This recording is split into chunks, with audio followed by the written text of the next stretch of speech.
100%, অর্থাৎ আজকে যে বেতন ভাতা আপনারা পাচ্ছেন এই পুরো টাকাটাই কৃতিত্ব হচ্ছে বিএনপি খালেদা জিয়া।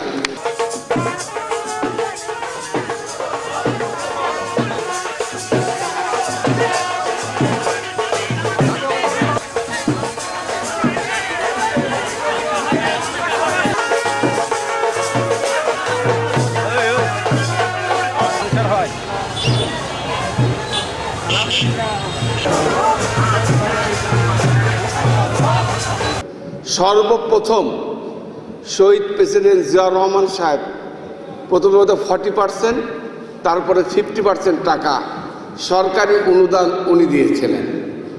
তারপরে বেগম খালেদা জিয়া যখন আসলেন 91 সালে, তখন এসে এটাকে 80% করলেন।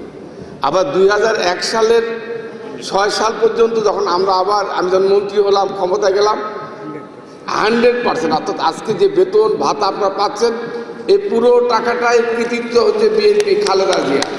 বাংলাদেশের স্বাধীনতা, বাংলাদেশের সার্বভৌমত্ব, বাংলাদেশের গণতন্ত্র, বাংলাদেশের মানুষের ভোটের অধিকারের জন্য জিয়া পরিবার বাংলাদেশের মানুষের পাশে দাঁড়িয়েছিল।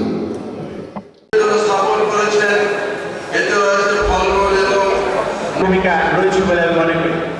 আমরা শিক্ষক, আমরা সবার জাতীয়বাদী মতে যে সমস্ত প্রার্থী আগামী দিনে আমাদের শিক্ষক সমাবেশ আমি মনে করি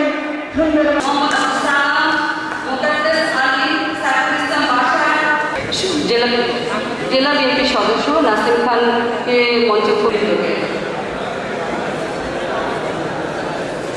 বাংলাদেশের স্বাধীনতা, বাংলাদেশের সার্বভৌমত্ব,